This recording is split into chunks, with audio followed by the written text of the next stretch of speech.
Dude, what is going on with what's going on with the weather in North Texas? Every time I turn around, Mm. like the last couple of days, it's been like you guys are like getting gale force winds and like dust storms and it's nuts, man. Yeah, something blew across Arizona, and obviously Roger isn't with us tonight, but something blew across the Southwest, and Roger was telling us when it was hitting him, he was getting rain, and then a couple of days later it hit up here. And unfortunately, I was in Maryland when the majority of it blew through. But yeah, I mean, gusts up to 80 miles an hour, dust just everywhere. I mean, my wife let the dogs out a couple times, and they straight smelled like dirt. And they were only out for like maybe 15 minutes total just to go to the bathroom and stuff, but straight dirt. Gave them a bath today. And yeah, it was just bad. And it's picking up a little bit, but not like today, but not like the other day. It just I think it blew through in that same system, caused all those tornadoes and stuff in Kansas all the way down to Alabama, and then the stuff that hit you last night. I think that's all the same system. Yeah. Yeah, it was the same thing. We had the front roll through yesterday and that was they said it was going to be bad. We had a tornado, not a warning, we had a tornado watch. But it was bad for maybe like 45 minutes because it blew through fairly quick. We had a front come through last week. That thing came through here. Dude, that front was traveling 70 miles an hour. Whew. And dude, when it came in, the winds came in, like the wind, like pine trees were sideways. It was pretty wild, but yeah, Anything hopefully, break? Did you have any damage to those trees or anything? no, not that I Really? saw. We did that. It was crazy because the storm itself didn't cause a power outage. That was when we had that power outage for like 6 hours because people got into a two trucks got into a wreck and wound up knocking over a light pole that took out our power for like 6 hours. Now, there was some scares. I mean, it made the national news on I-27, traveling. I guess it was. I don't know if it's north or south, but just outside of Canyon, Texas, which is I don't know 20 miles south of Amarillo. There's a big pileup, just dozens and dozens of cars. Fortunately, well, unfortunately, only 3 people lost their lives, but it could have been a lot worse if you saw some of those videos. And it's just man, I mean, they were canceling school and stuff like on Thursday night. This thing was going to blow through Friday. And I was like, yeah, it's a little bit much. But it turns out it was probably a good call because, those winds were such that they could, blow over buses. Like, the short buses, they'd be okay. Those kids can make it to school. But the regular kids on the long buses, I mean, there was a chance those would flip over. And that's what happened on I-27 was I believe that a couple of semi trailers that were empty blew over because that wind was blowing from west to east, and I-27 goes north to south. So yeah, I mean that's just piss poor planning on those truckers' parts. It's like, did you really not think this was going to happen? And yeah, in Amarillo they declared state of emergency because I think part of this place called Lake Tanglewood burned. A little bit of it burned because, of course, somebody's probably smoking a cigarette or something, and then that accident on I-27 and just power outages about 30,000 people in Amarillo. So yeah, it was bad, dude. It was pretty bad. That's almost hurricane force winds. Gusts up to 80. It's pretty No, close. that's Cat 1. Is Did it? you start hitting yeah, Cat 175 and above? Um, Hey, you've flown a little bit lately, right? yeah. Flown, yeah. So I have found myself kind of second guessing the flights I've been on lately, like, paying a lot more attention upon takeoff and landing, getting a little paranoid that stuff is going on. I mean, maybe I'm the only one, but I feel a little bit more on edge than I have in a long time because of all that stuff that's been happening lately. I so I actually talked about this today.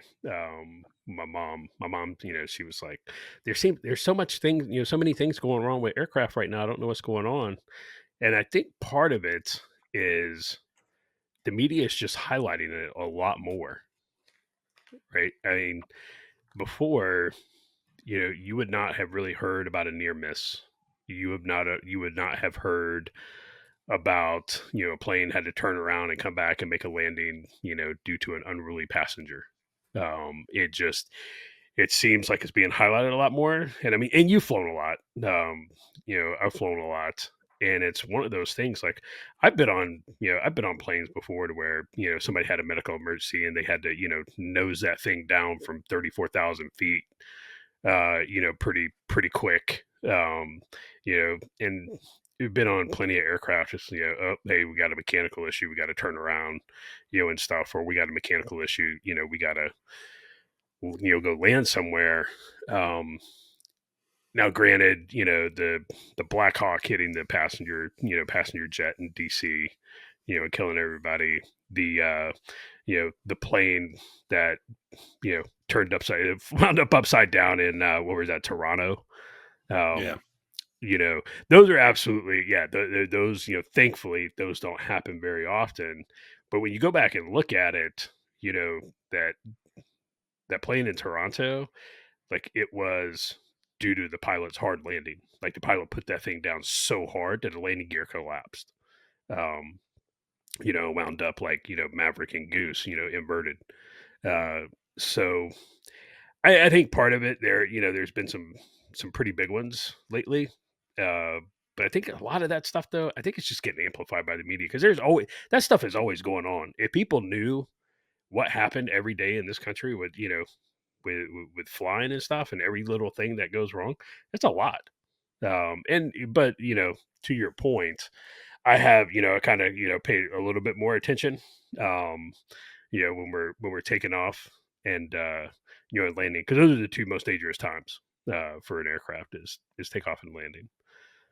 So I just kind of look in the cockpit on my way in, make sure that everybody, nobody has like, blue hair or anything crazy. Yeah. Do we even know who the pilot was of that plane that had the hard landing up in Canada? They're saying it was it was a female pilot, but it was a female co-pilot. So who knows who was actually in charge, who was actually controlling that aircraft when it was landing. And I don't even know that pilots control the aircraft when they're landing by and large. And I don't know if it's, autopilot, when they're in takeoff and landing, or if the pilots are actually, at the controls controlling everything. I don't know. I'm not educated enough on it to, say one way or the other. But But you go ahead. no, I was gonna say, you've been on 'em, you've had plenty of flights where, when the pilot put it down, you're like, "Damn." Like, that was okay. Like, it was kinda hard, but okay. I mean, it was a good landing, right? Because you walked away from it and, so Yeah, that's true. any landing you walk away from, it's a good landing, man. I try to So watch the flight attendants real close, yes. throughout the flight, especially upon, when you're coming in for landing. I'm bougie now and I upgrade to, business class because I got the status on American Airlines. So I watch them real close. I try to get a seat on the right hand side of the plane on the aisle so I can look at their faces as we're coming in. Yeah. And, but what the hell am I going to do if they've got the panicked look? Put on Spirit in the Sky by Norman Greenbaum and just hope for the best. But Just ride it you hit, in. yeah, you hit the nail on the head, though, that we've been through some pretty crazy flights, and I think you said the one into Bolivia is pretty crazy, and the one into Tegucigalpa, Honduras, that's the most harrowing thing I've ever. That And, one's chippy. dude, you can see if you're sitting on the left side of the plane as they're banking in on at the window, as they're banking in, and everybody's going to think I'm exaggerating, but maybe you'll be able to back me up on this. You look down, and if somebody's looking up at the plane, you can see the look on their face. And this is like an airliner, dude. You know, Yeah. Yeah. it It is was, dude. that's nuts. That bank in there, it's crazy.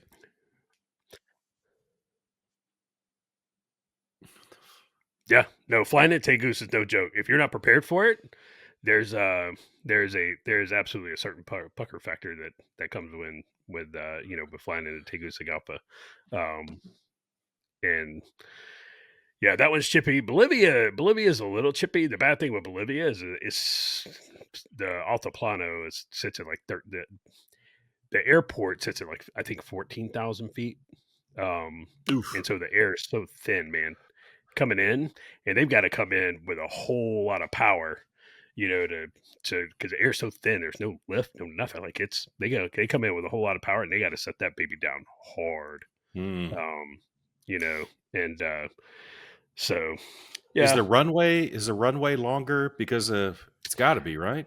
yeah. I From what I remember, and granted, I mean, the last time I flew into Bolivia was 20 years ago. Um, it was yeah, the runway was definitely pretty long. I remember flying out of La Paz to go to Santa Cruz, and it took forever for us to get off the ground. Like I remember we Wow. were on the runway, once they, make that turn and, put the power to it, it was like we were still going. And I was like, man, we've been going for like 5 minutes. Like, are we gonna take off at some point? So I'd be Well, curious. I have to dude, look that up and see how long that runway is. Because so there was one time I was flying from, the south of Holland into Schiphol Airport, which is in Amsterdam. And Holland is, notorious for wind, especially on the coast, because that wind is coming off the North Sea, and it's just, you can get some gusts that are like gale force. I mean, 50, 60 miles an hour easy. And, we took off from the south of Holland. And I think that by the time we made it into Schiphol, it's only like a 45-minute flight. I think the winds had picked up just crazy. And you got these side winds coming across the runway. And I was sitting next to this girl that worked in the PX. And she's a little cutie. I was single at the time. She's a little cutie. So I'm trying to talk to her, and bro, she doesn't want anything to do with me. Nothing to do with me. you know. And I'm sitting there, I'm trying, it's just not working. And I'm like, okay, whatever. So we're coming in for this landing. And to this day, I've never had a landing like this. It was a prop plane, prop passenger plane. yeah, We're coming in, and the plane is just all over the place. We're coming in sideways, dude. I can see down the runway from my window seat. I can see down the runway that we're landing on. So we're coming in sideways, dude. I've seen videos of this on YouTube and stuff, but I was like, I don't know if we're going to make it. And this girl that didn't want to have anything to do with me, as we're coming in closer, because the plane is just all over the place, up and down, losing 30 feet, gaining 30 feet, just like that every second. It was brutal, man. She grabs my hand, like grabs it and gives me the death grip. And this is a little girl, man, like little tiny lady. And she gives me the death grip. And I'm like, okay. So the only time anybody's into the Lukester is when they're about to die, or they think they're about to die. So I mean, I guess that's step one. But again, once we landed safely, because what it did is as soon as we were almost there, within yeah, 10 feet, it corrected and just bam, hit hard. But I have never had a landing like that. That was on par with coming into Tagoose for sure. yeah. It's a good point. You sit and you just kind of like keep an eye on the flight attendants, right? It's like being on a military aircraft. Though, there's been a couple on both, rotary wing and fixed wing where it's like, man, this is really chippy. But I'd always, turn around. I'd always find like, on a fixed wing, I'd always find the load master or I'd find the crew chief, The crew chief, right? yeah. And I just watch them. And if they're chill, bro, you're good. You got nothing to worry about. Like, just relax. It's going to be fine. You start seeing the crew chief or the load master freak out, then go ahead and freak out because like it's bad. Um, it's really bad. The worst flight I've ever been on in the States, it was actually Russ and I were coming back from Kentucky and we were flying into Dulles. We flew out of Dulles, we could have direct. We were flying into Dulles and we were coming in and they were like, it's gonna be bumpy. There was a bad storm coming out, over Dulles at the time, but the pilot's like, it's gonna be bumpy, but we can do this, right? And it was a plane, it only had like 20, 30 seats on it. It was one of those little regional, puddle jumpers. And we got ready to land at Dulles, and we were probably 50 feet off the ground, no more than 100 feet. There absolutely no more than 100 feet. And next thing you know, that plane got turned sideways by the wind. Like I was watching, you see the airport, off to the left. Next thing you know, like I saw the runway that we were landing on right out of my window and I was looking down it. And that dude pulled that bird up and he put it into a climb and he put every single ounce of power into that engine that plane could possibly give him. We went and landed at BWI And we landed at BWI, and Russ and I, dude, they're like, all right, hey, we're gonna, give it a couple hours to blow over, then we're gonna go back to Dulles and land. We were like, nope, nope, not us. We were like, get our bags, we're off, we're getting off here. And so we got off, and we had somebody drive us back the next day out to Dulles so we could get our vehicles. There was no way I was getting back on that. I was like, no, man, I'm good. I'm good. What were y'all doing flying out of Dulles to begin with? It was wild. Because somebody decided they wanted a direct flight instead of having to connect from BWI into Nashville. Okay. All right. I mean, So that makes sense, I guess. yeah, I don't it know. was whatever. But yeah, man, it was like nah, dude. We called one of the other fellas. It was like, hey, come pick us up, and could you take us home? So Kate picked us up, dropped us off at the houses. I was like, yeah, I'll go get my vehicle tomorrow. Not Well, not trying that as again. long as as long as this is the World Traveler episode of Culper's Canteen Cup, I'll share that. So I got that American Express Platinum card. Number one, because it's so heavy and it feels cool when you hold it, because that's Yeah, important. It makes you feel cool. Number two, been traveling around so much lately. We had discussed this before. Actually, the other night in our text group, it's like, man, dude, if you're flying through DFW, because that's a big connection airport. If you're flying through Atlanta Hartsfield, big connection airport, build yourself, or how about Denver? Why don't you build yourself in no less than 90 minutes to make your connection flight? Preferably for me, 3 hours. Why? Because I fly out of a small regional airport when half the time there's delays getting out. So I build myself in that time. So it's like, as long as I'm going to be sitting in an airport for up to 3 hours, instead of spending $40 for a burger and a beer, at the TGI Fridays in the airport, why not just get this platinum card and get in the Centurion Lounge, the airport lounge there, which is all well and good. I mean, it's pretty cool. You can drink your weight in beer in 3 hours. It's awesome. Love it. Really save yourself some money on that. Get on the flight, just crash from DFW to BWI. But what I found in that Centurion Lounge is that there is a preponderance of, I would say, Army officers between the rank of, O2 and O4 sitting in that lounge. And they're so obvious to spot. I mean, they're just everywhere. And I'm like, why is this? I texted my daughter and she's like, oh, because it's free for military. They waive the fee. yep, It's a $600 a year fee or something. I'm like, oh, so that's what it is. Because I want to sit around listening to boring ass, O3 conversations about, their next ILE school date or whatever. It's just, I don't know. That's the drawback, I guess, of the Centurion Lounge. I doubt the other ones are like that. yeah. So I did not jump on the Amex Platinum train. It was one of those things that was like, yeah, I should, especially when I was flying international. Uh, before I retired, because I do, it's totally worth it, especially when you're gonna, you got, oh, you have a 10-hour layover in Heathrow, okay, uh, so it was definitely worth it, but I never did it.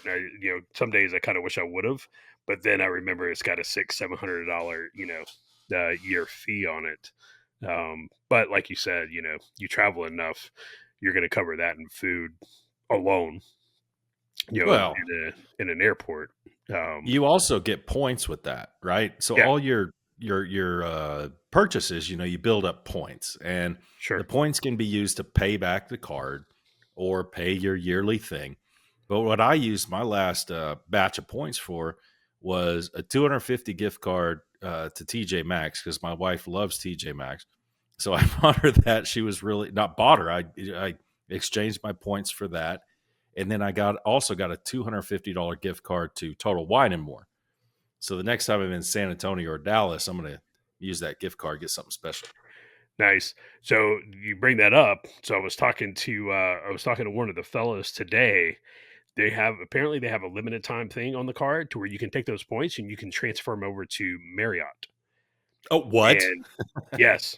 And so he was like, "Yeah, man." He goes, "Today," he goes, "I picked up a couple $100,000 worth of at Marriott points." Um, Wow. so if you're thinking that, it's funny you bring that up because he did that today on his. Huh. I may, I may get it. I hate credit cards. By and large, we try, we have one, we try and stay away from them. But with especially as much as I'm flying, now, traveling here and there, it it might be worth looking back. Well, It you might be know, worth looking back into. as long as you pay it off, that's what I've Yeah, been doing. And unfortunately, because the company I've been working for is a little slow, on the draw as far as paying yeah, me back. yeah. I'm joking, but I've There you I've go. suffered a little bit of not much, but I'll go over the 30-day, and yeah, then interest starts accruing, but it's not much, dude. It's like maybe $60, and as long as you pay it off every time, you're getting the benefit, and the travel is paid for, like as government and stuff like that. Right. You get those points, you get the perk of having the lounge there. I don't know. As long as you pay it off every time, you'd probably be good. Yeah, there are definitely some times I wish I had it. And building in that, dude, building in that 90-minute layover. I do that anywhere, even if it's not a big airport. Like I'm building in 90 minutes because Murphy is my guardian angel. You never know, you never know what's going to happen. And, I see it all the time. People will fly into Charlotte and they'll have a 30-minute layover. Ah, I'm like, dude, unless you're sitting in the first row of first class, if your flight's on the other side of Charlotte airport, because it's a big airport, it's not designed well. It's terrible design. And if you want to get from one side of that airport to the other and you have 30 minutes, if you're sitting in the back, like if you're sitting in, bro, if you're sitting with the poors back in coach, you're done. You are Dunsky. You're going to have to run and knock people over to get to your gate, all because you're like, I don't want to wait an extra hour. I will. I would rather have that peace of mind, not stress. Hey, I got enough time. I can take my time getting off. I can hit the head, on the way there, and I don't have to run. I don't need to be able to stop and sit down and have a 3-course meal and shop and do this. I just need enough time to not be rushed in whatever airport I'm flying into. So yeah, that people do that all the time, and I don't understand. You're taking years off your life. Oh, brother, you're getting trying to get me worked up, and you're doing a good job because, man, I got some dirty looks on Saturday when I was flying back, my man, because we take off from BWI and we take off 20 minutes late. Okay, 20 minutes late. Not Yeah. bad for BWI. But that's cool because I built in 3.5 hours at DFW to catch my next flight, right?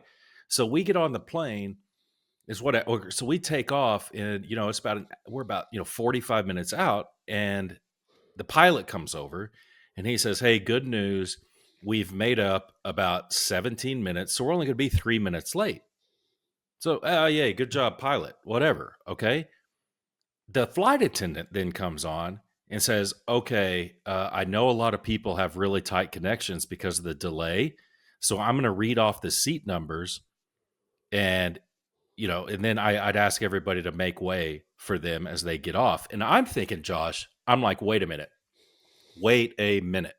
First of all, even if we were 20 minutes late, you didn't build enough time, number one, but we're not 20 minutes late landing. We're Right. only 3 minutes late landing. So, you know what? That's not my problem because I was sitting in business class.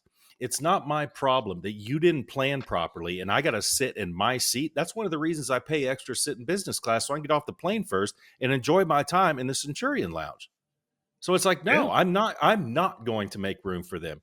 And of course, Josh, everybody just complied, got up and let those seats. And Josh, it was like 20 people.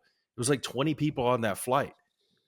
So as soon as that, 15th person got by and somebody's, struggling with their little carry-on, I'm like, no, I'm popping out of here. No, because it's not my problem that you didn't plan properly at DFW. We're getting from the 100%. D to the B terminal. That can take 20 minutes on the transportation system they got there. So no, dude. And so when I got up and cut around the people that didn't plan properly, dude, that flight attendant, she gave me a look from hell. And I so did love all the other people. And it's like, yeah, okay, whatever. Yeah, yeah, yeah. I mean, yeah, am I a dick? whatever. I don't care. To people who don't plan properly, I plan properly and I spent extra money to sit where I want to sit. I'm not going to sacrifice that because you thought you could make it from one end of DFW to the other in 25 minutes, man. F you. And your bags definitely aren't going to make it. Yeah, Whatever, dude. Whatever. yeah. What drives me nuts, one of the things that drives me nuts too, right? We're talking about, flying. Um, we and we've talked about this too. We should have never, ever, Oh ever, boy. ever, ever made it affordable for everyone to fly. It should never have happened, right? Typically, flying was reserved for folks, you know, middle upper class, upper middle class, to upper class. It should never have changed. There, I mean, dude, I can't even. It is, it is like the bar scene of Star Wars. When you fly these days, and you get people who, you just want to tell them, be like, hey man, there's a thing called deodorant. You should probably use it. There's a thing called, so it's okay to shower every day, especially if you're about to be in a big metal tube enclosed with a bunch of other human beings. Um, you should probably be taking a shower. Uh, don't take your shoes off on the plane and then walk around the plane. Dude, I have seen people take their shoes off. One, they didn't wear, they're wearing like flip flops, right? So they at security, they take their flip flops off to go through security. So they're walking around there barefoot, and you're like, that's pretty gross. And then, dude, you watch them on the plane; they'll take their shoes off and they'll go to the bathroom Ew. barefoot on the plane, and you're like, bro, this is like Britney Spears going in the gas station bathroom barefoot level of just cringe. And you're like, what are you doing? Like there is no like you are not a civilized human being. So I'm kind of like you. I've done the same thing, especially on the long hauls, because and again, people are gonna be like, oh, it's not a humble brag or anything, but it's like, dude, going to Hawaii, and, as much as I have in the last 2 years, like I am paying a little bit more money to upgrade. I'll happily pay out of pocket. I don't want to sit in the back. One because I'm 47 years old and I can't take an 8 hour plane ride and coach. Like it just my body hates me. But number two, man, I just gosh, I want to be, up front a little bit, with as my grandma used to say, people who know how to act right. Um, Well, so never should have made yeah, it affordable for everyone. and it used to be, yeah, upper middle class business people, right? Hmm. Or your middle class family who saved for an entire year to take a flight out to California, go to Disneyland. And Yeah, I'm old enough to remember I was one of those people, man, back in the day. And it's like, okay, we're going to the airport. You got to act proper. You got to act right. You know, all this stuff. And man, now it's like you said, you hit it on the head, man. And God forbid you're in the Spirit Airlines portion of the terminal. Spirit, or uh, what's the other one? Spirit and Frontier. Frontier. Jiminy. I just, and now we sound we sound like snobs, and we really do. But I don't care, man. It's you're right. I mean, if you're uncivilized, stick to Frontier. Stick to Spirit, and leave the rest of us alone. I don't know. I don't know if we should transition into what I've been noticing is struggling with a lot lately, and I think I've given you guys calls, probably late night calls or whatever, when or during the day I'll just be driving around and I'll see somebody driving, an Infinity SUV, or I'll see an Infinity SUV kind of pull up next to me in a parking lot or whatever, and I see him get out, and I'm looking at this person, I'm like, what do you do? Like, what do you do? Like, what is your job? How do you afford this? Because I'm looking at the jalopy I'm driving, my 2014 Tundra, and I'm like, I know what I had to do to pay that thing off. How are you driving that car? How are you getting on this airline that I know? Of course, I'm getting reimbursed for the ticket, but I did buy it. It's like, I know how Yeah. much it costs. How can you afford these things? And have you seen the same thing, or is this just me? Is this just me thinking too much about other people's money? I, you know, I think before COVID, I would do that. I was just looking, you're like, I wonder what they do, right? I wonder what they do to afford that. Because I know what I do, and I can't afford that. And other than especially once I got to be a senior NCO and then a warrant officer, I was like, at that point, you're like, I make okay money, right? I make okay money. Before that, I'm like, man, I'm really poor. Uh, by and large. But I know what I do, but I don't know what they do. And then after COVID, it was kind of like, with all the stimulus checks and stuff like that. Like there was years there where I was like, well, everybody got enough for, a down payment on a car. And, they're probably like that brand new private in the 82nd who's paying, 29% APR on that, that 10-year-old Dodge Hellcat, with 68,000 miles on it. So I I really haven't paid a whole lot of attention to it lately. Lately, I'm just kind of like whatever. It's just bothering me more and more. And, I've been asking questions of people who might know, and Ted, our listener, he listens from time to time. Ted gave a pretty decent answer or a possible answer. And then our listener, Scott, gave another answer. I got to note the time 31005 called Scott out. I got to text him that before this one comes out. But, one of my first indicators, I guess, is when I got that, because I don't have credit cards, dude. I have a USAA one that I used to use for travel. And then I have this American Express. I'm not a big credit card guy, kind of like you. You can find yourself, and that goes back to when I was in college. I found myself in trouble really quick with credit cards. Yep. And so I've always kind of tried to shy away from it. But as soon as I applied for this Amex and got it, I got it like immediately, and they got it. When I applied for it, they sent it like first class mail within 36 hours. But my inbox since I applied for that card has been inundated with get out of debt, free, get out of debt, and hey, Yep. apply for this credit card, and my mailbox is just full of all this junk. Get the Sapphire card, get this card. And Scott was telling me, he works, he's pretty smart on all this stuff. And Ted's kind of went along with this, is that, man, these credit card companies are ready to give basically subprime people credit cards and Yeah. just build it up and up and up and up, because they can write that off as a loss. They have plenty of people like us who pay their credit card off every month.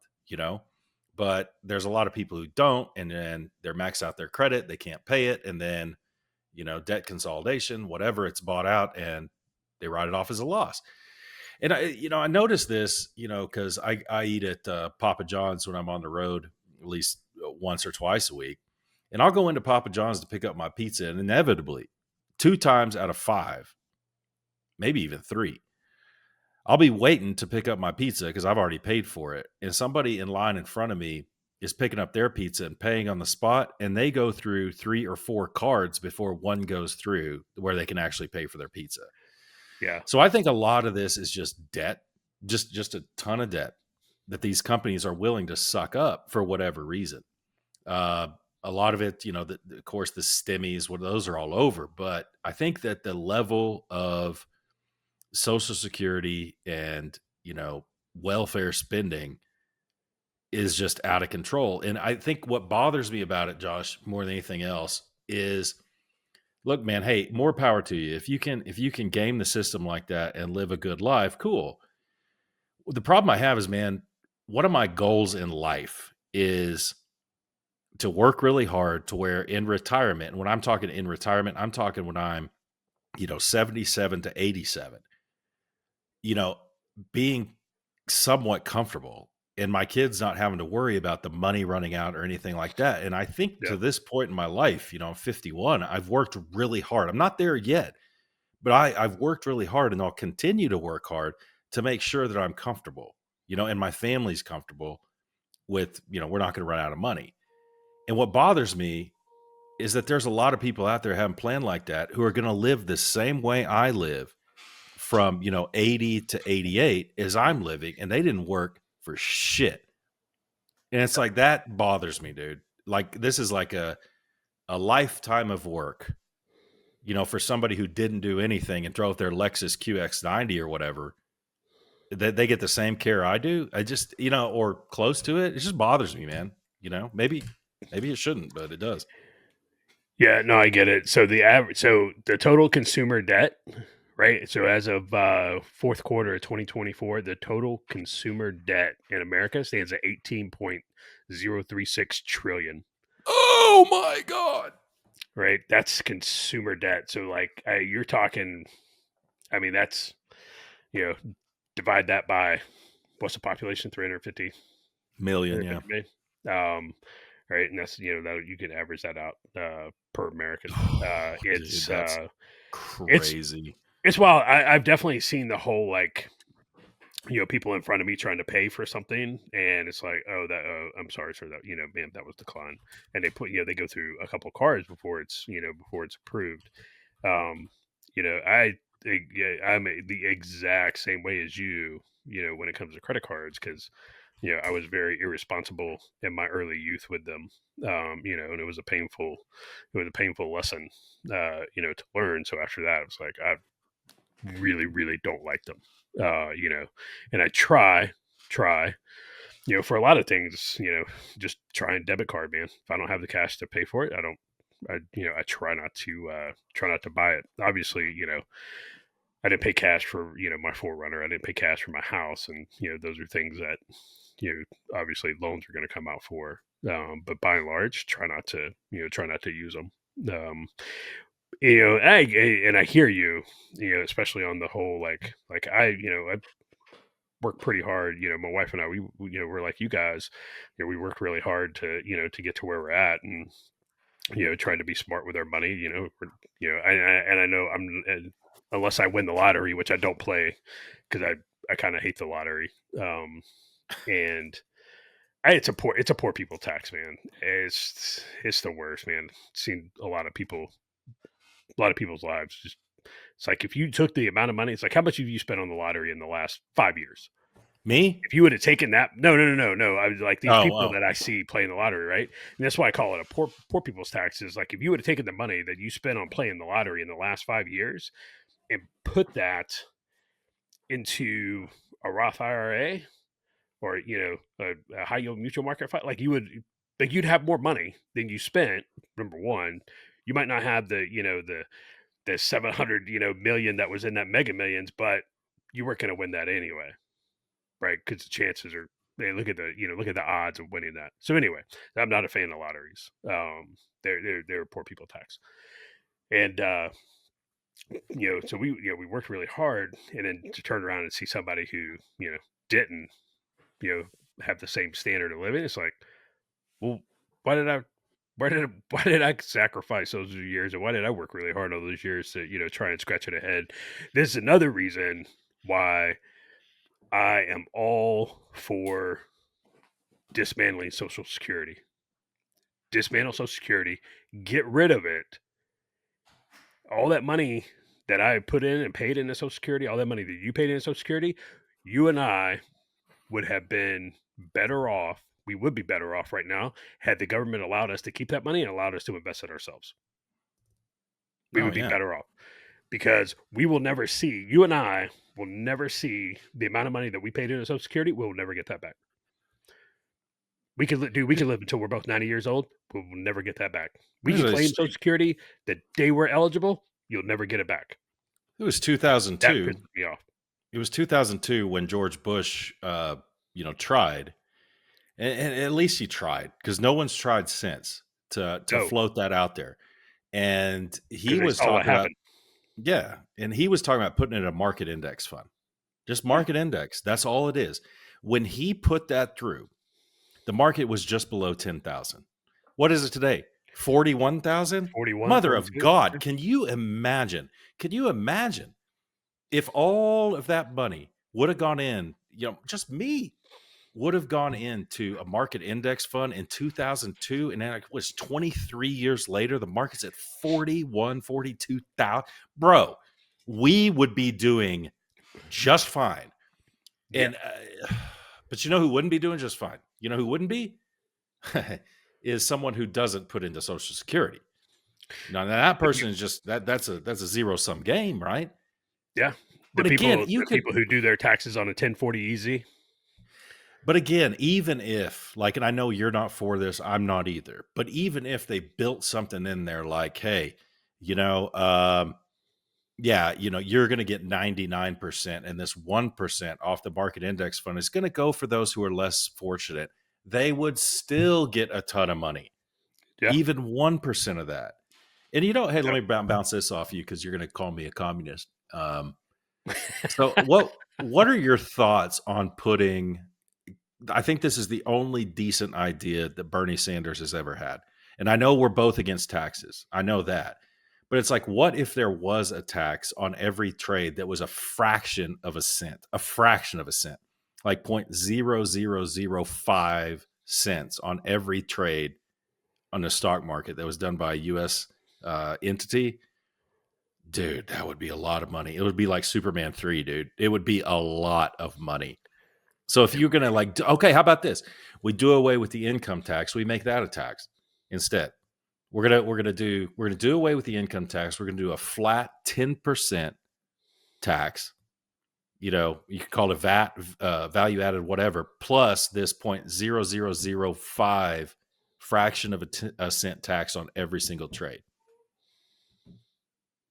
Huh. I'd have to ruminate on that. I'm not opposed. Initially, I'm not opposed to it. If you were gonna, okay, we're gonna deep six the income tax, go to a flat tax, which I think we should do anyway. Yeah, I think there should be a flat tax. Um, again, everybody wanted, Mitt Romney wanted to make fun of it when Herman Cain, came out with his 999 plan. But you're like, I would, I would jump on that. I would absolutely jump on that, right? And I think a lot of people would. A lot of people would. Um, and so I'm not definitely not opposed to a flat tax. I think I think that's where we need to go. But to tax, every trade a fraction of a cent, kind of like Office Space. Um, yeah, yeah. yeah, no, I'm not. I'd have to look at, I have to kind of, put the numbers in the calculator and take a look at it. But it's yeah, I'm not opposed to it. You're not a yeah. And I didn't know that was a Bernie thing. And Yeah, yeah. I have to He agree. It's not. proposed it. It's probably the first thing I've ever heard out of Bernie Sanders' mouth that I was not immediately, had a visceral reaction to, for sure. But yeah, So switch I'd be switch curious to know what our listeners think about that. Guys, get on, shoot us messages. Jump on the Facebook page or social media page, X or Instagram, and let us know what you think about that. I don't think it's a terrible idea off the top of the head. So the other day, I hate to switch gears on you like this, but I think you're ready for it. Um, and if you're ready to get started on it, I'm gonna go take a break and let the dogs in while I listen. But you were ready to lay down like a 45-minute monologue on something over the past couple of days, and I was like, no, let's just go ahead and record because I think I could do it Monday night. Just a curiosity, what were you going to talk about? So I was going back and forth on what I was gonna lay down. Um, one of the things, and it's so the anniversary of the Iraq invasion is tomorrow, right? So March 18th, 2003, U.S. forces cross line of departure into Iraq, and to liberate Iraq from Saddam Hussein and his evil henchmen. And we talked about this. We talked about this before. I have some really strong feelings about it. To this day, it is still the worst foreign policy decision of my lifetime, and it's not even. The others aren't even close.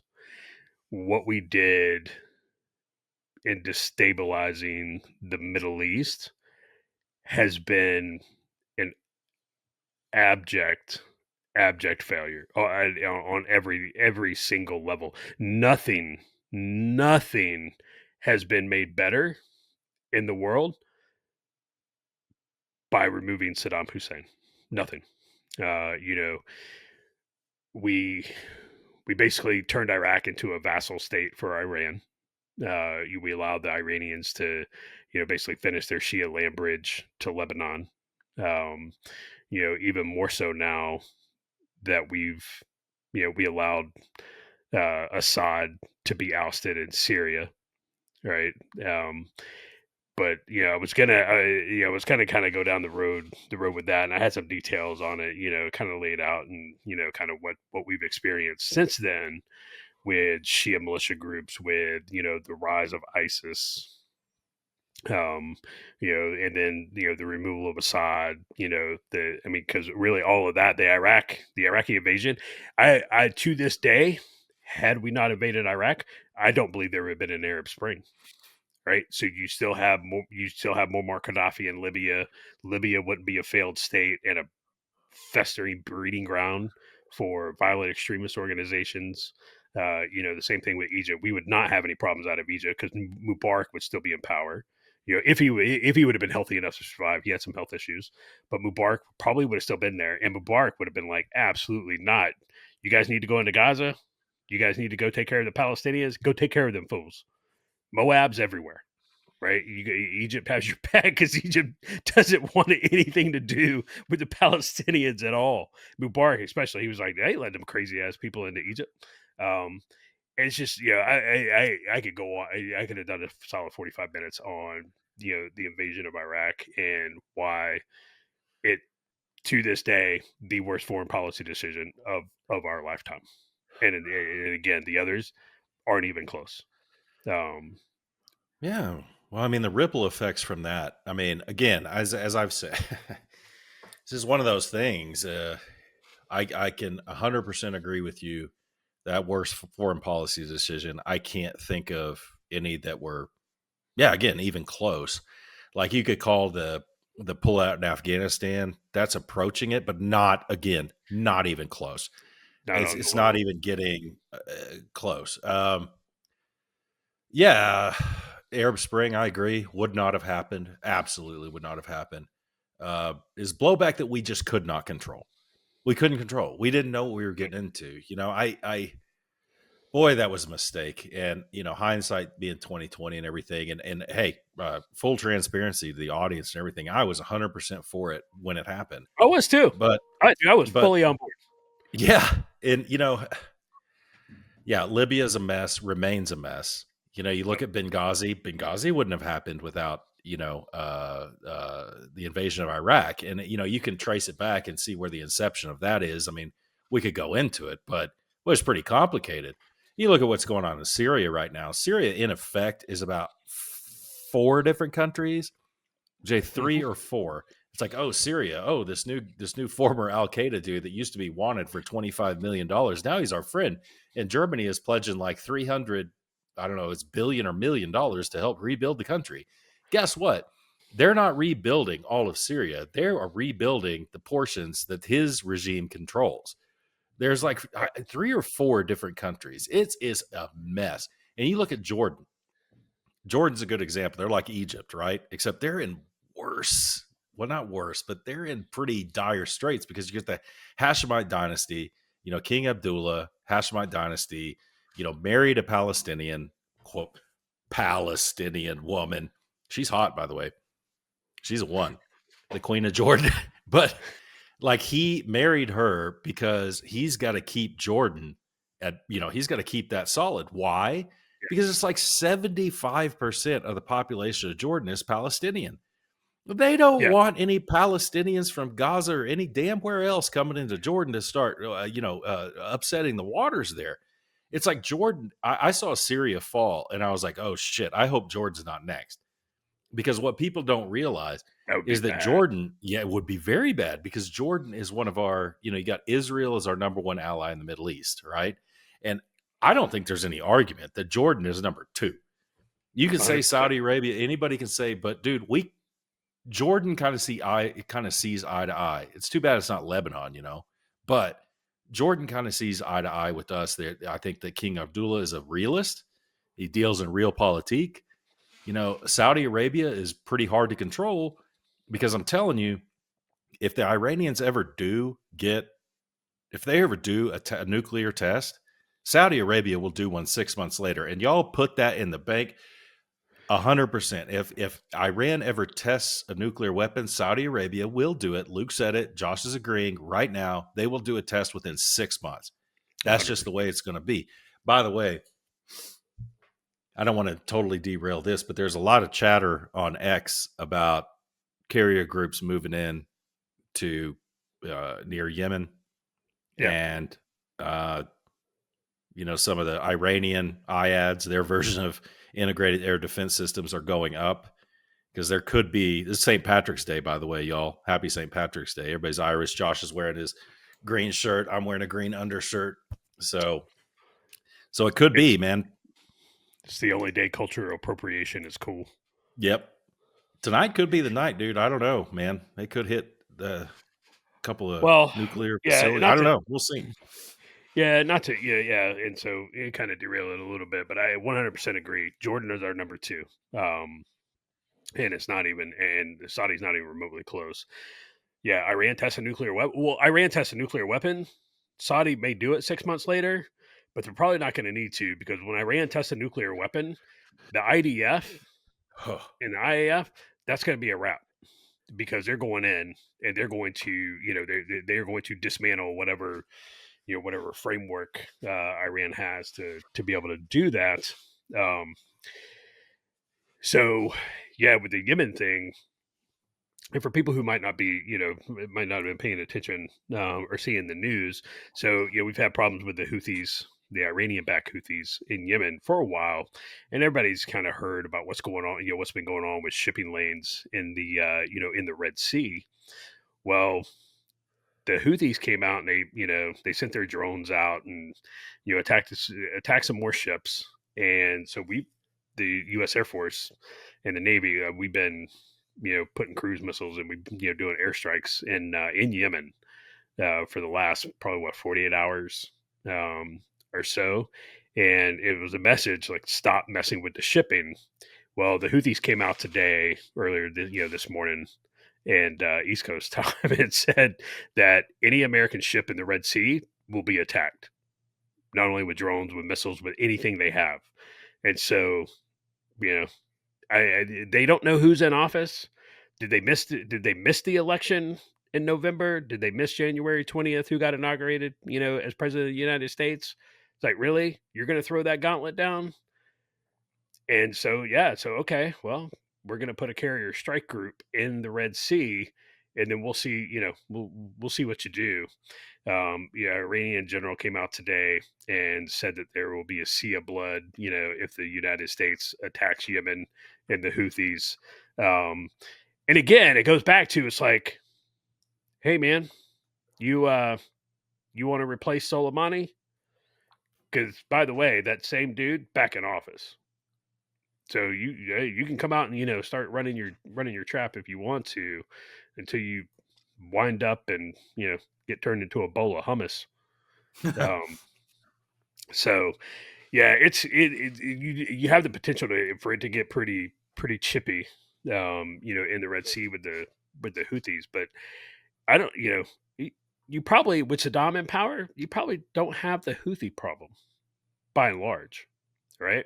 Because Iran, dude, they fought what? How long did Iran Iraq war go on? It's like eight Oh, it's years. like, yeah, 8, 10 years. Yeah. It was almost the entirety of the 80s. Um, you know, and so again, for as bad as Saddam was, the guy was he was a he was a I won't say a calming power, but he was one of the bullies on the block, and everybody kind of knew their place, and everybody kind of stayed in their little their corner of the box, and we went in and removed that because you know W had a he had to go in and finish what Daddy started, um, and and it wasn't just Bush. It's not necessarily fair, right? It was W, it was Senior, it was Clinton. It was a whole host of national security experts, foreign policy experts, and advisors that they pushed an entire generation of Americans, us, Gen X, you know, into the into the desert sands and into the meat grinders. through their own hubris. That's really what it was, and that's it's again a lot of feelings on on doing that. But tomorrow's the anniversary, March 18th, 2003, and nothing positive has come of it. Other than I will say this, I kind of take that back. The modernization of the U.S. military, as far as equipment and training goes, because we both joined under a Clinton army, and remember the days of I'm going to bring my own toilet paper from the barracks over to the company because we don't have any at the company, and the stuff that we do have is like 60 grit. I'm going to go get the Charmin that I went to the to the commissary and bought myself. Um, and then next thing you know, man, dude, GWA happened, and it was like, here's your Leatherman, here's your Gerber, here's your Suntu, here's all this stuff, right? And, you didn't have to, like, there was blank checks. Granted, we're paying for that now because we decided to put it all on credit cards. Back to our earlier discussion about the danger of credit cards. Well, So, you remember the days of it's range day. Everybody gets 9 rounds to zero. We're yep, not even going to qualify. It's like all we're going to do is zero our weapons. The wife is yeah, home, dogs are barking. But it's like, we were talking the other day. It wasn't just, gosh, we had so much stuff, so much equipment, and everybody was so excited. Some of the equipment wasn't that great, but here was the awesome thing about back then. You remember these days, you're downrange. Maybe your Oakleys, maybe you have a set of Oakleys that you brought with you, and they broke. You were out on patrol one day or something, and they busted down the middle. And some enterprising, maybe a squad leader or something, said, "Why don't you write Oakley? Why don't you write them a letter?" yep, And you write Oakley a letter. It gets back because APO, man, I got to give APO some credit, man. Over the years, they did a pretty good job, man. yeah, The Army or the military mail, they did a pretty good job. And you write Oakley.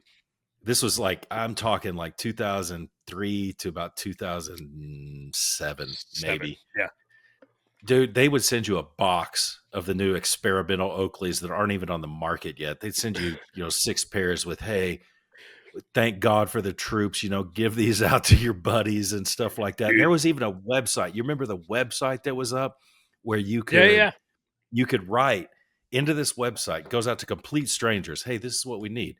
For Marines, we need, 48 boxes of crayons. But for us, it was like, hey, we can't get Copenhagen over here. We can't get XYZ. And it could be anything for like, fuel cans for my Humvee or whatever. You could write what you needed in complete strangers. This website would, send it yeah, out to people. They would send it into an address, and this company, whatever, would send it out completely nonprofit, and you would get a box. Let me give you a quick example. In Afghanistan, we went to that website and said, "Send us school supplies." Because we want to give some school supplies to all these schools that are open and around Afghanistan, for liaison purposes and stuff. sure, And dude, I kid you not, Josh, we had half of a full size Connex, but within 60 days, we had half of a full size Connex filled with every kind of school supply you could imagine.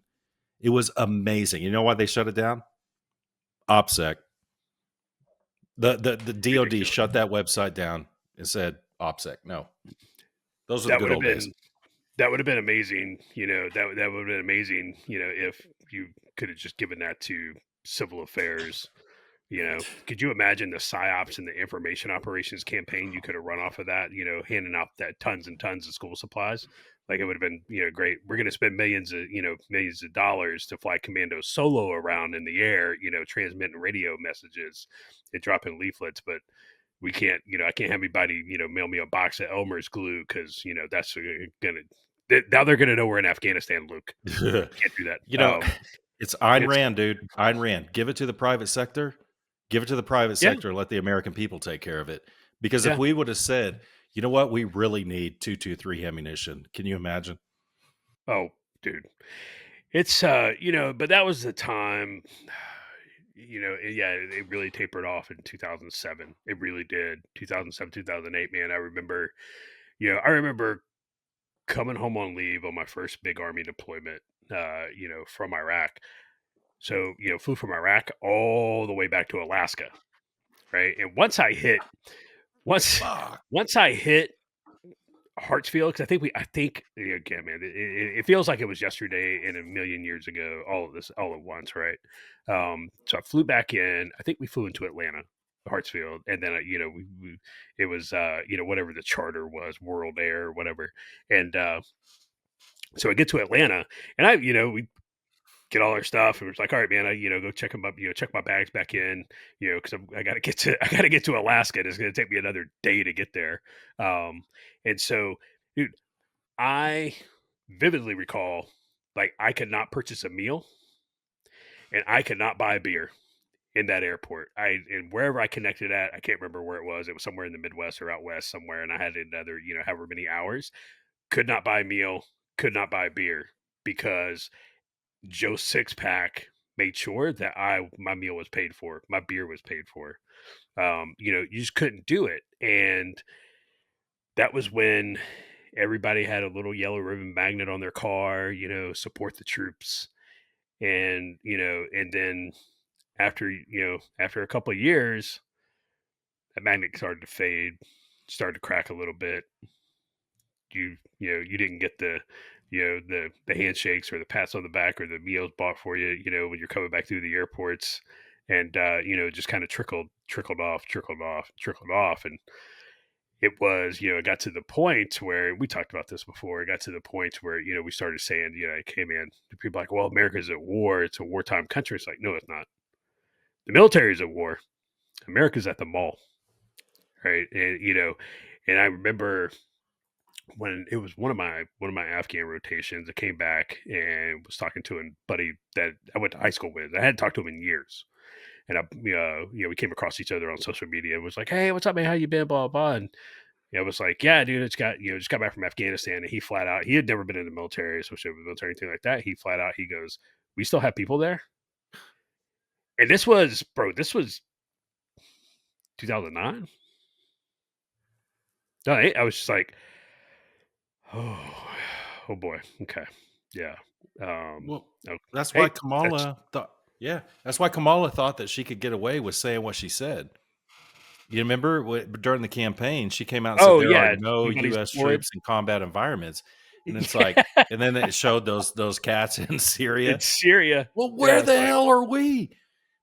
She thought yeah. she could get away with that because, yeah, the majority of the American people don't think about it. Number one, number two, don't No, realize it. no, it was that was that was a wake up call. And like you said, man, 2003, bro, I was ready. I was like, we'll invade whatever country we need to. But you know what? Iraq, done. Iran, you're next. Turkey, you're on notice, right? Like it was like game. I was game on, right? We're invading everybody. Like it's like we talked about it. It's like the progression of the GWAT soldier. It was like we're fighting for democracy, 2003, 2004. It's like 2007, 2008. It's like these people don't care about democracy. And then by like 2020, it's like, I don't give a shit about democracy. It is. There's It is kind of. a truer meme out there than that one. It is hilarious, but it's so It is, true. and it is kind of scary, and it's whatever. It's kind of a good thing. Kind of a good thing. I don't know. It's not the right words to say, but years ago, people were talking about, or not people, a couple guys that were never in the military, but pretty smart guys. We were exchanging Facebook back when Facebook was still good. Remember Yeah. that? Like back in Yeah. 2007, 8, 9, where you could actually have a decent conversation on Facebook. They were saying, there's a civil military divide. And I was like, what's that? I didn't Yeah. know. And I did some research on it. And yeah, there's a deep, and like you said, the military's at war, America's at the mall. And I think that I don't know if there's anybody back behind the scenes twisting their mustache or anything, but that famous quote, I don't even know where it's from, but I posted on Facebook or X from time to time, beware the wrath of the legions, where it's Yeah. just like, if we have wasted our blood in vain, I think it's attributed to Julius Caesar, somebody like that. If we have Yeah. wasted our blood on these desert sands in vain, beware the wrath of the legions, because, one of the darkest times ever, and y'all got to experience it firsthand for me, doing this podcast, was when we pulled out of Afghanistan. And you're just like, what was this all for? Is Yeah. everybody as pissed off as me? What the hell is going on? And but hey, dude, not to worry because there's a civil military divide and there's only, 1% of the entire population that feels that way. And if it's only 1%, it's not even 3%. If there's only 1% that feels that way, then there's really nothing to worry about. So we just continue to spill our blood and treasure in foreign lands because nobody's really going to do anything about it. Dude, bro, I mean, I'm telling you, maybe I'm sharing a little too much here, but I was doing okay with all this stuff that we all went through for all those years. I was doing okay packing it down until we pulled out of Afghanistan like we did. And then all that stuff just came flooding back and it was brutal, man. That was tough to deal with. Yeah. But it's no big deal, Josh, because, everybody else is at the mall. Even though malls are dead That's now. I guess everybody's on Amazon now. that's true. Yeah, America's at Amazon. America's at home on the computer on Amazon. No, it was, and again, you get retreading old ground here, but it was the withdrawal from Afghanistan is, and it will always be, probably, hopefully, one of the most demoralizing moments of my life. Same. Demoralized. Like there's no other word to describe it. Like I sat on the couch and I watched that, and I was just like the entire time I was numb. Like numb is the only way to describe it. Because it was like I can't believe, like it was so hard to process what I was watching, right? Because it was, I mean, that war defined us as a generation, right? I remember, the day of 9/11 will be, for us, that's the day. For our parents, that's the day JFK was assassinated, right? My parents were like, I was here on this day. This is how we found out that JFK was assassinated. This is, what I felt. This blah blah blah blah. Right? That's 9/11 for us, at least for me, right? Well, you were in Honduras. Yeah, that was in Honduras, but I can tell you exactly, what I was doing. I can tell you who I was with. Dude, I can't tell you who I can't tell you what I had a couple weeks ago for dinner, but I can tell you exactly where I was, the morning of 9/11, who I was with, what happened, the sequence of events that happened, immediately after. I could tell you all that. And my parents were the same way with the JFK assassination, and so it's kind of like that was our, but that defined it, especially, for the military, that defined us because at that point it was like, hey man, it was all fun and games and handing out rice and flip flops in the Balkans until now, right? Now, like, this is why you joined, right? This is like, hey, like you were going to war, and and then to turn around and you ended it like that after so many people put blood, sweat, and tears and gave their lives for that. And that's how you ended it. And then Ugh. you were just like, eh, and nobody was held accountable for that. Yeah, yeah, beware the legions for sure. It's just demoralizing. Is absolutely what that was.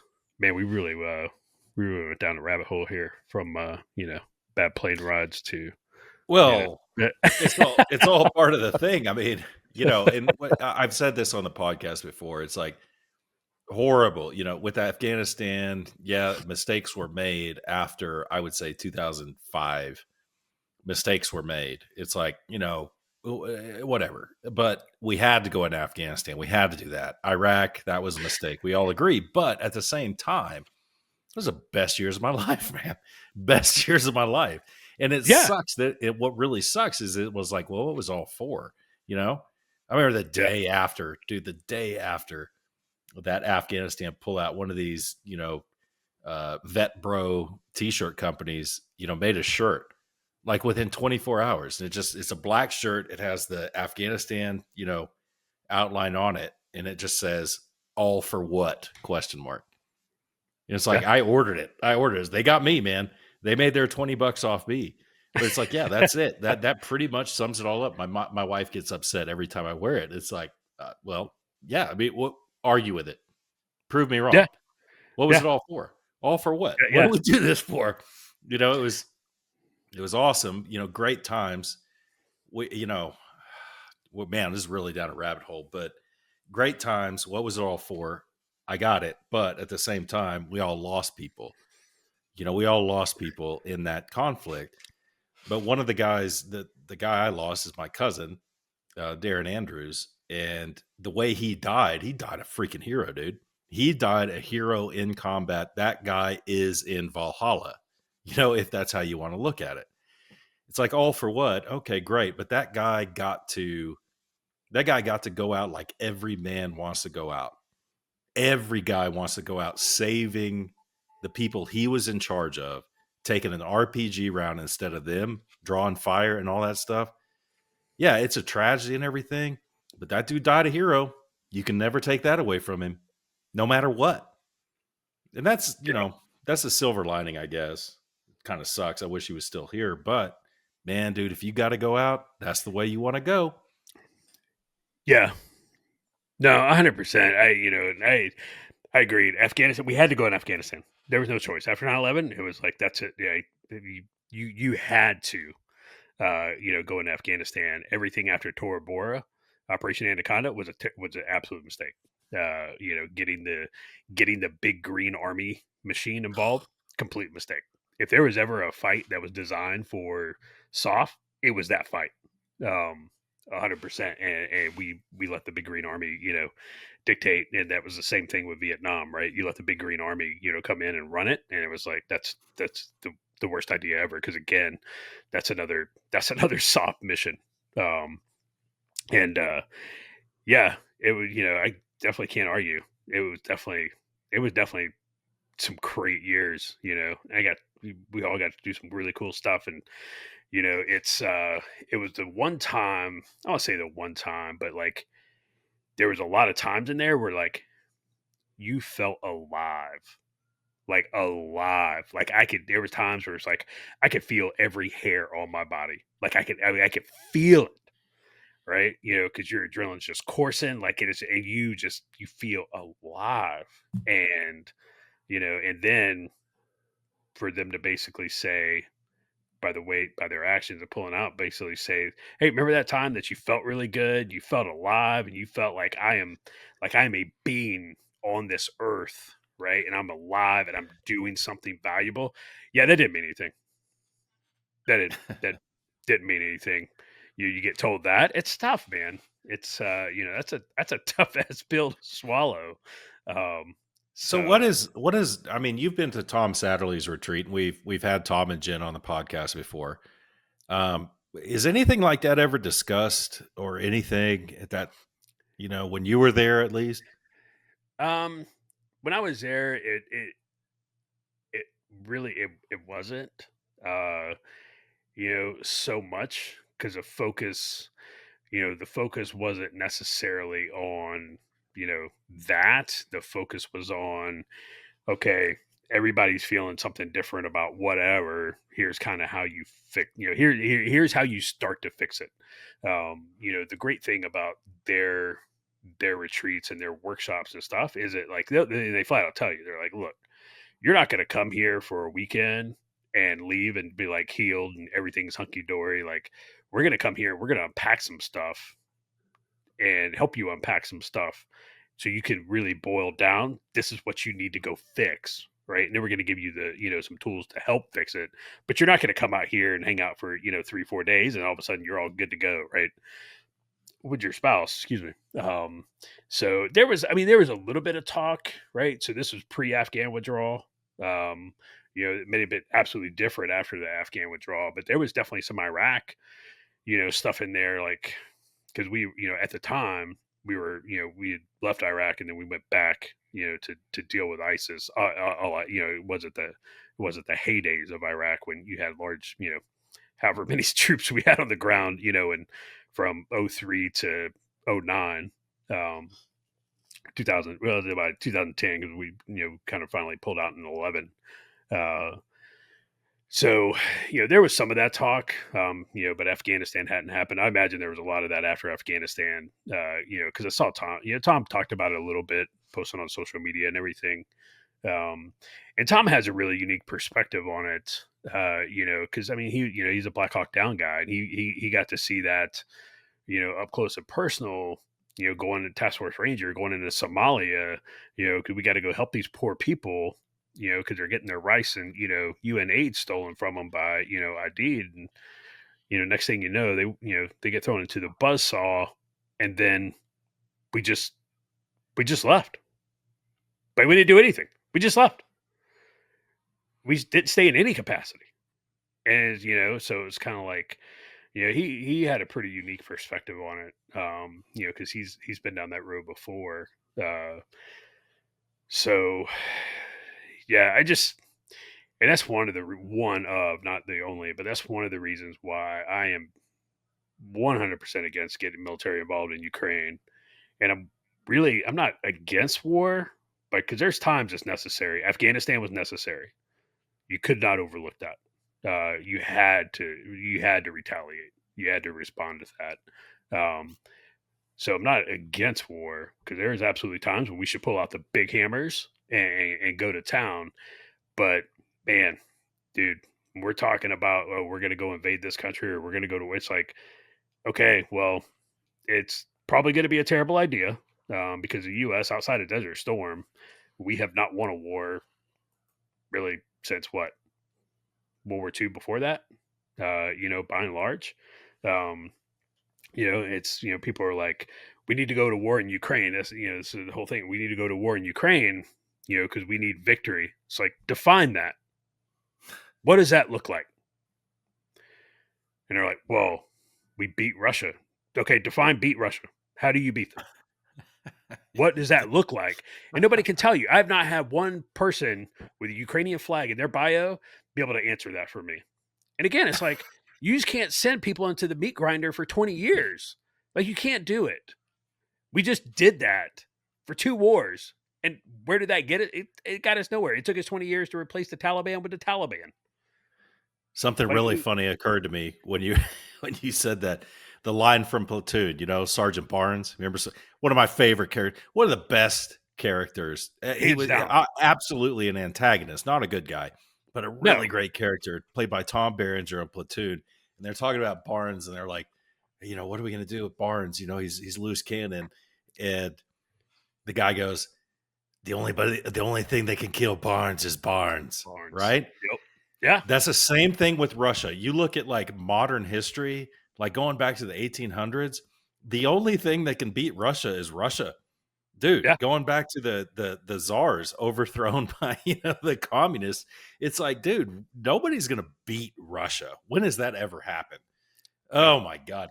I don't know. Josh, all these people with their foggy bottom education and their, Yep. Georgetown law, Georgetown, foreign affairs, masters and doctorates and all this stuff. I'm going to go back to what we said before. And man, we're just going all over the place and I love it. It's just like, why on earth are we alienating Russia when we've got China over here? Dude, we've got a real opportunity because there is no love lost between Russia and China. Given the opportunity, those people would go to war so quick over borders that were shoddily drawn, all this stuff. It's like, can't we just parlay this into our favor? Which, by the way, I want to say this before I forget it. If Putin comes back, because we're right on the quote unquote verge of a peace deal. It's all in Putin's corner, right? And that's the way Trump designed it. Dude is a master negotiator. Obviously, not as many people who need to have read The Art of the Deal. He knows what he's doing. Okay, so now it's on Putin. So Josh, check this shit out. Putin is going to probably come back and say, nope, not good enough. XYZ, I want these. So now Trump's going to be like, okay, well, we're going to rearm Ukraine then. We're going to arm them like you've never seen. Intelligence support like you've never seen.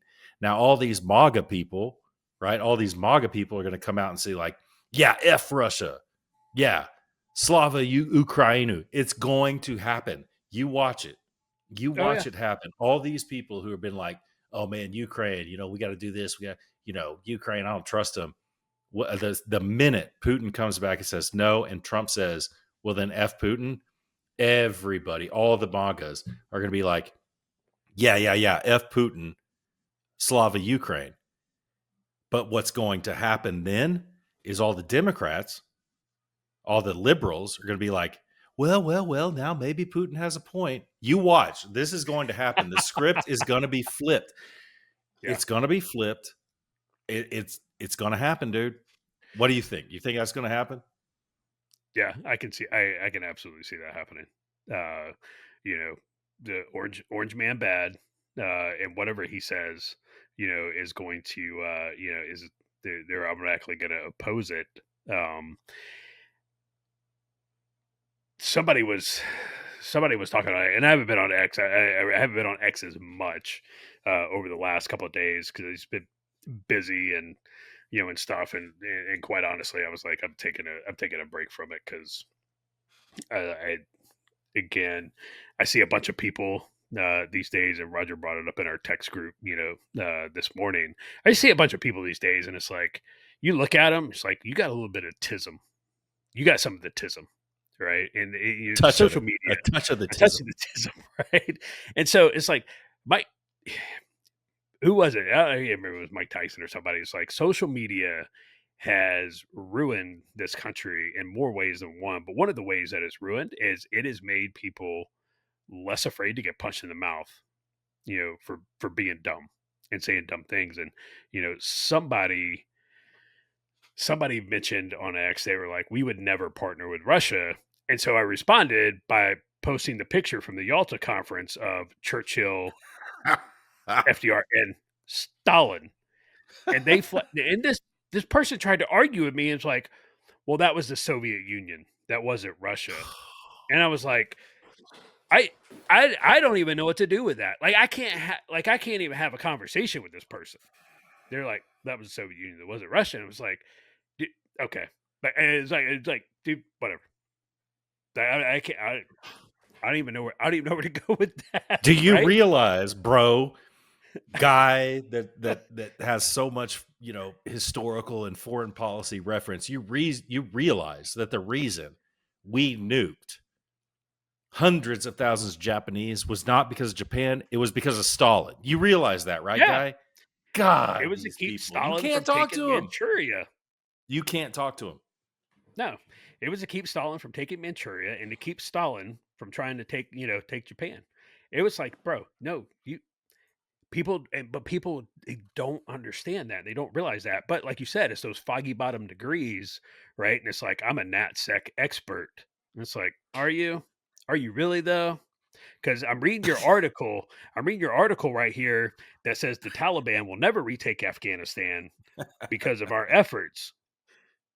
But you're a NatSec expert because you have it in your bio, right?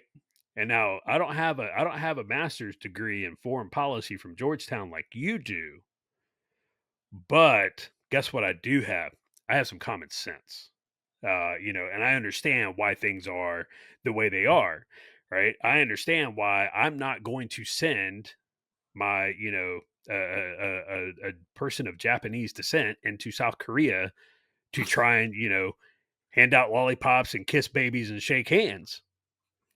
You don't know that because you're like, well, I'm going to send whoever I want to because if I, for them to say don't send the Japanese guys racist, and we're just not going to tolerate that. And it's like, okay, you could do that if you want to, but it's not going to work out very well from you. But you go ahead and take your master's degree in foreign policy, and you go right on ahead, right? And it's just these people have the tism.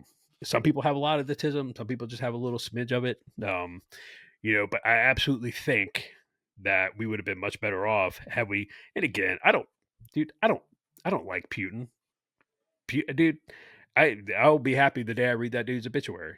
Um, you know, but I don't like Zelensky either. I'll be happy when I read that dude's obituary too.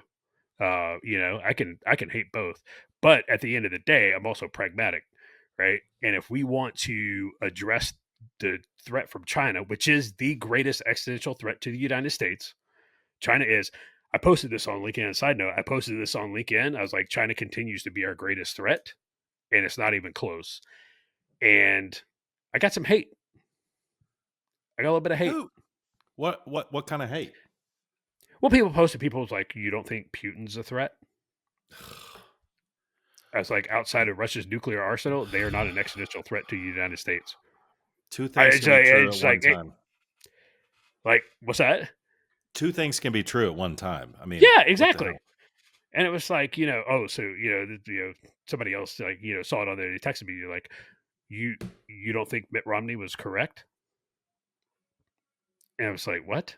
We were during his debate with Barack, and he was like, Russia's a threat, and Barack, oh, 1980s called, they went for foreign policy. I was like, I said, is Russia a threat to the United States? Yes, with their nuclear arsenal. I said, you take their nuclear arsenal away from them, they're a regional bully, is what they are. That's it. That's it. Right? Because it's somebody posted this on X, and it was perfect. Schrodinger's Russia. We're always on the cusp. We're always on the cusp of Russia is about to lose in Ukraine, and if we just give them a little bit more of what they need, they can win this war. To Russia's about to take over Europe if we don't stop them in Ukraine, right? It's like pick one. Just pick one. Just be consistent. Pick one and go with it. And so, but you can't talk to these people because they don't listen. They just they again, like you said, they got those foggy bottom degrees, and they're like, I'm really smart. And it's like, really, Jake Sullivan, the Middle East is the quietest it's been in 20 years. Are you high? Because the Middle East looks like there's it looks like the turbulence there, bro. It even goes back to Ambassador Stevens, dude, in Benghazi. Like, from everything I've read about the guy, he's a true believer. He really was, and he was trying to do the right thing. But I just think he was not a realist. He was not a realist. He was an idealist, and it goes Yeah, goes all the way back to Vietnam when the French had a problem in Vietnam, where all these diplomats basically, and it wasn't just the U.S., it was all these Western diplomats lived in a very cloistered part of Vietnam and all throughout Indochina, where they lived together, they worked together, and they were out of touch with the populace. They didn't live among them. And Vietnam, the whole thing of Vietnam back to the French was a complete surprise to everyone because they didn't understand how the people thought. And I think that's the problem with, the majority of diplomats. And I've worked with a lot of them. I've worked with a lot of diplomats is they have an idealistic viewpoint of the world. Oh, okay. I'm gonna shoot it back to you. They have an idealistic viewpoint of the world that they learned while getting their masters in foreign policy at Georgetown, and they just cannot break out of that. And when they're confronted with something from an actual, person in the country that they're working in, the person says, "Hey, no, the idea you have about our country is not true because X, Y, and Z." They're like, "No, no, no, that can't be right because that's not what I learned at Georgetown." It's just as simple as that. hmm So you said you have an example from Lewis and Clark. So yeah, so I'm reading Undaunted Courage right now by Stephen Ambrose, and it's about the Lewis and Clark expedition. So Lewis and Clark, they travel up the Missouri River, and they finally, bump up against the Sioux Indians. And one of the things that Lewis and Clark did when they were handing out gifts, they would hand out hats and, basically, US military jackets and some medals, and they were picking people, right? They would, for some of the Indians that would come to their council, they would be like, "You're the head chief now," which very problematic because that's not how it works in those tribes, right? There is a hierarchy, there is a structure, and for you to come in and you're like, now you're anointing, some, random, warrior, be like, now you're the head chief, right? In front of everybody else, but you have no idea. You have not the first clue about that culture. You think that's how the world works. That's not how that world works, right? And so, like, to your point, it's just the United States. I don't know what it is, but our foreign policy for 40 years has been absolutely terrible, and we have messed it up six ways from Sunday. And it seems like we've gotten very little right in foreign policy. I do think that there are some smart people, some realists that are out there. I agree. I've been watching this. I watch this documentary often about. It's so horrible. Who's the defense? Who's the Secretary of Defense that you hate the most? Oh, well, Austin, Lloyd No, Austin, no, no. Go back further.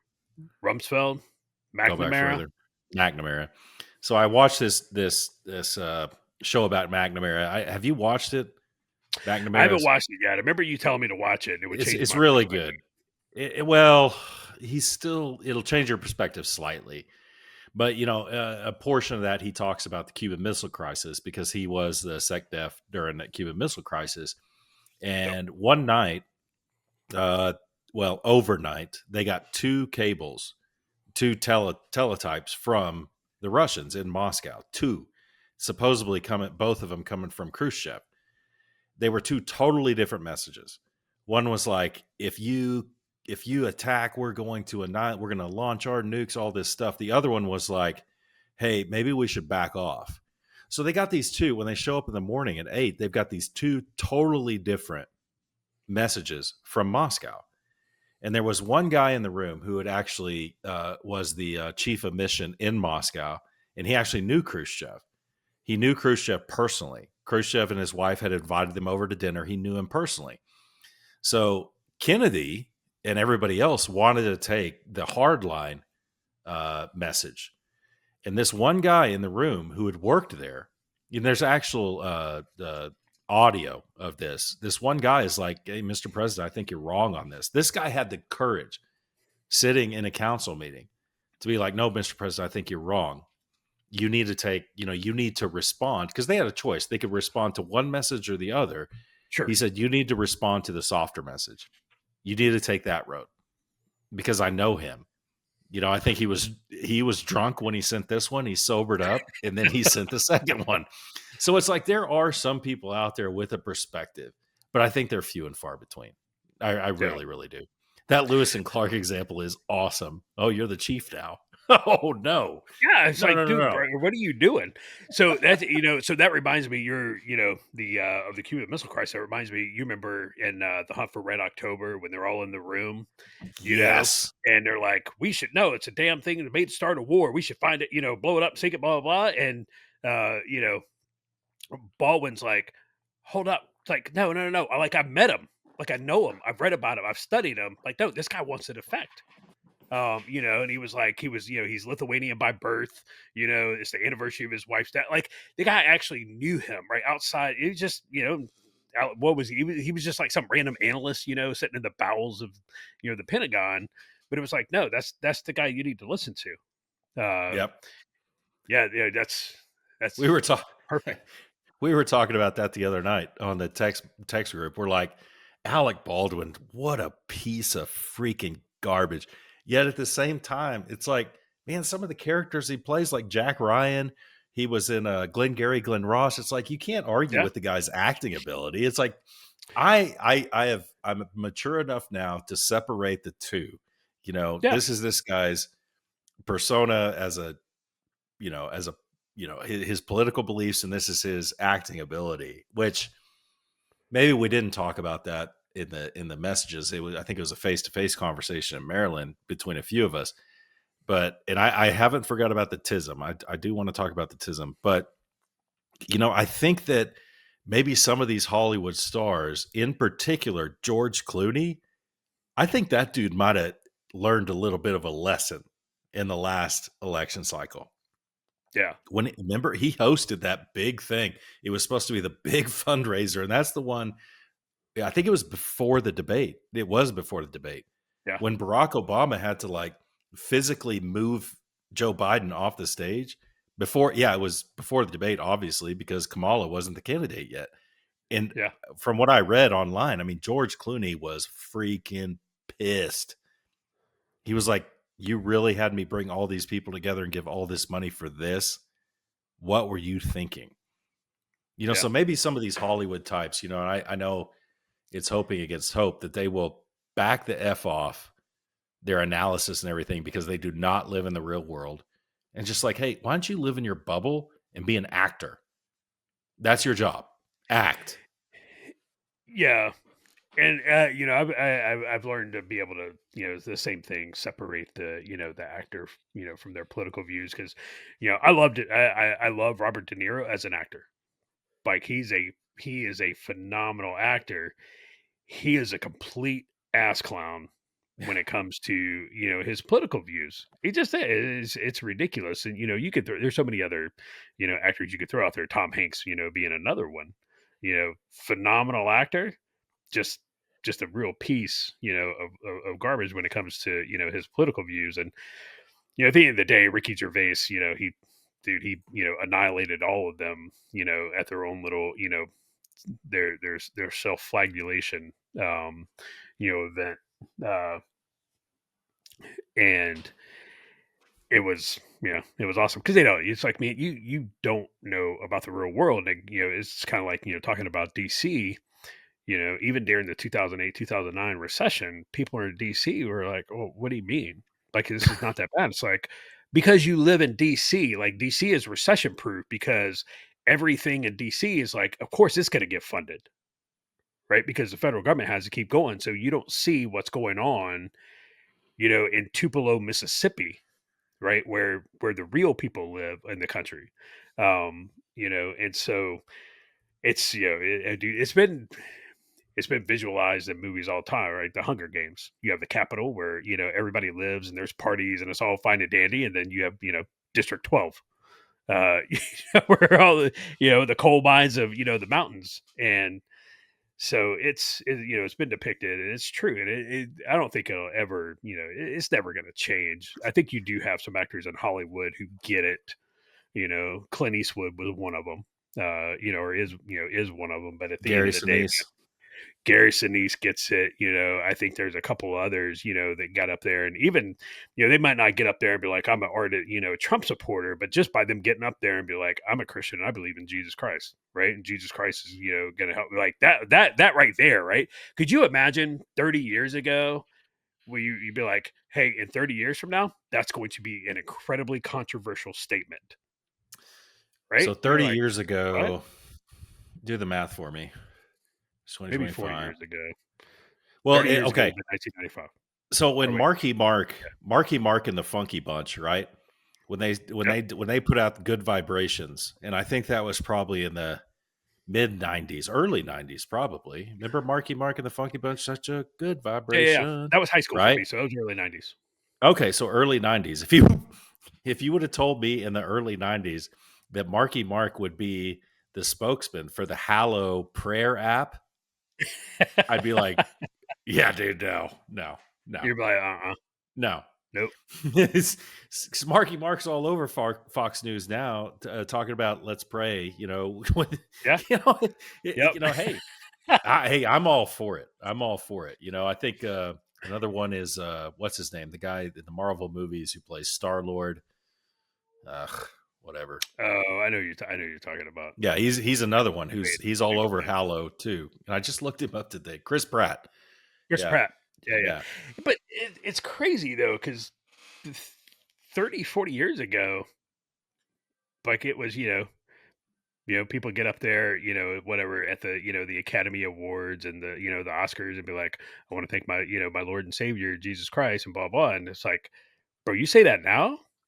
There's no clapping in the audience. There's no like. It's kind of like, mm, Well, really? some of these college kids and NFL players, I mean, they're making no bones about it.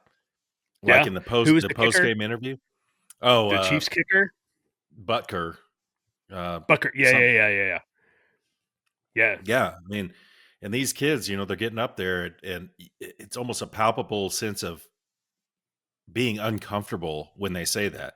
It's like, so what do you credit the win for today? Your preparation for game. No, I'd like to thank my Lord and Savior Jesus Christ. He comes before me in everything I do.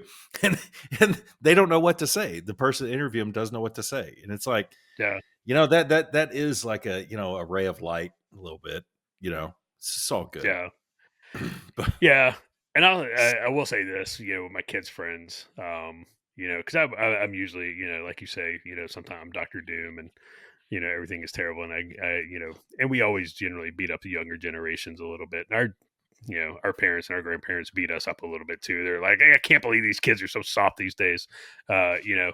But there are a lot of high school kids, especially my kids' friends around. They're not shy about their faith. They're conservative. um, and stuff. So it's like, okay, Well, there's did a, there's some hope. There's some hope there, and I think part of it is real quick. I think part of it, not all of it, but part of it is basically now they're the counterculture, right? They're the counterculture, and they see it, and some of them are like, "Wait, what's the mainstream doing? I'm not doing that." Right? And they're just doing it. Some of them are just doing it to be antagonistic, but they are the counterculture now. With the the conservative views and stuff, and it also helps the area we live in too, right?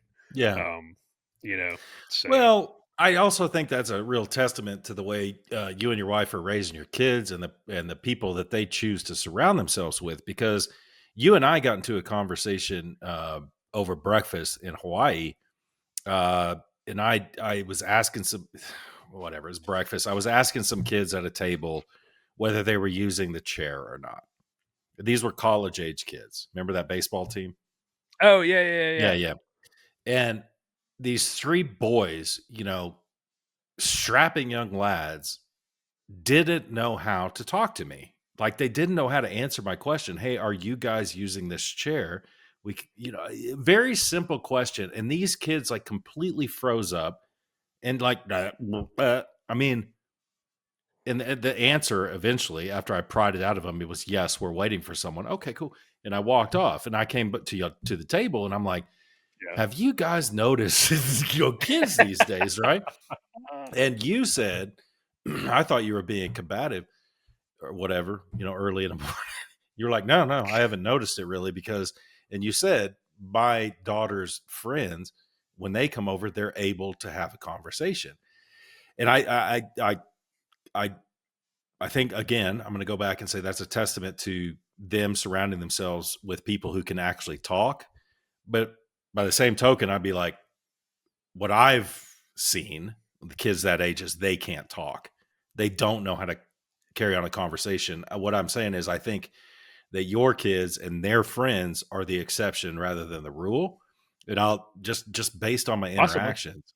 And yeah. every time I come across like a waiter, or waitress, or somebody, whatever, who's taking my order, who can actually, interact, I give them a bigger tip because like, dude, you are the exception. You're not the rule. And I admire that. And I think that kids that have that capability, and this is where your daughters and their friends are ahead of the power curve, is that most kids can't do that. And that's still a valuable commodity in today's workforce. So I think they're ahead of the curve.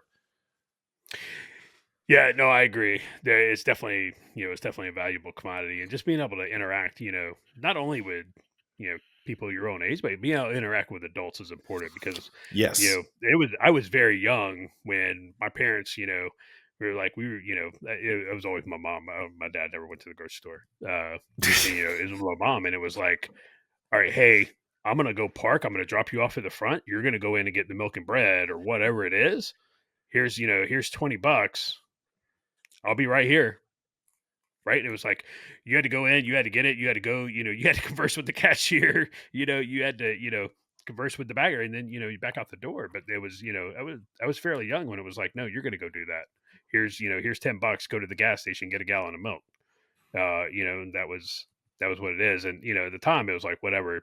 I always look forward. I always, kind of, was happy when I got to do that because mom never asked for a change back. She usually forgot Nice. to ask for a change back. So I was like, Nice.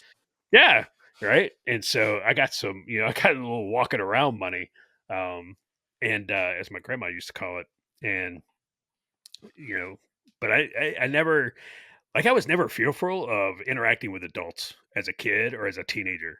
Like it was, you just, hey, this is what I need. Yes, sir. No, sir. Yes, ma'am. No, ma'am. Please, thank you. And that was just it. Right. But you had, it's an important life skill. And it's an important life skill to learn as a kid. As a young teenager, it's just you need to be able to converse with people older than you. You need to be able to converse with adults, and if you can converse with adults as a young teenager and actually have a conversation, right out, more, more in depth than, hi, yes, that's all for me. Yes, I found everything I was looking for today. Here, thank you. Put that in paper for me, please. But being able to converse with adults, be like, oh, what do you study? What are you doing in school? Oh, this is what I do. This is my hobbies. But whatever the case is It's super, super important. That's where Yeah. you pick up a lot of getting those social skills and stuff, because you're not going to learn your social skills from by and large from your friends who are eating their boogers, you know, and so it's just So, or yeah. doing their twerk dance on TikTok. Right. Yeah, that's Yeah. probably not where a lot of your So, social skills are going to come from.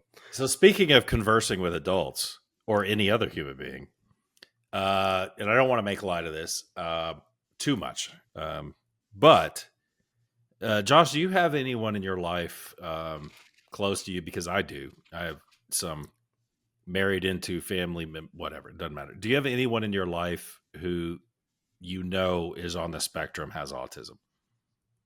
Yeah. Yes.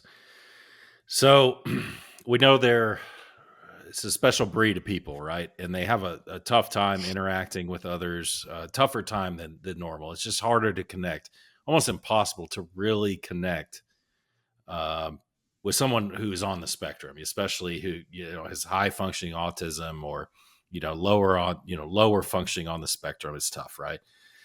So I had an observation.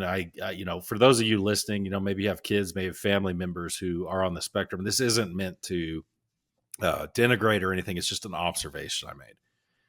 So, Josh, have you ever walked around the big black box in Maryland, NSA Yes. headquarters?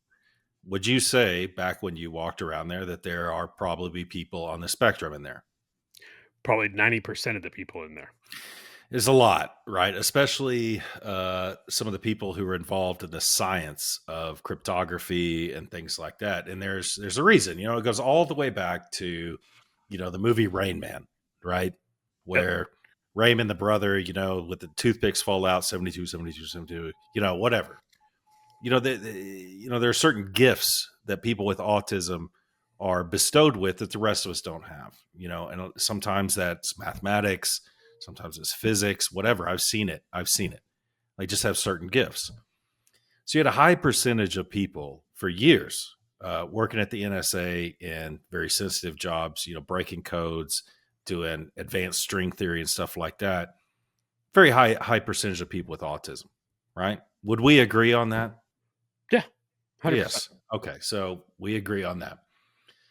So we saw a few weeks ago that there was a big kerfuffle that came out of the NSA, and people were having chats on Intel Link, which is basically a classified internet, right? At the secret level. Um, people made chat groups and they were talking about things as a group of transsexuals, basically, and, what I would call deviants, whatever. We're talking about stuff that was highly inappropriate for government work, highly inappropriate.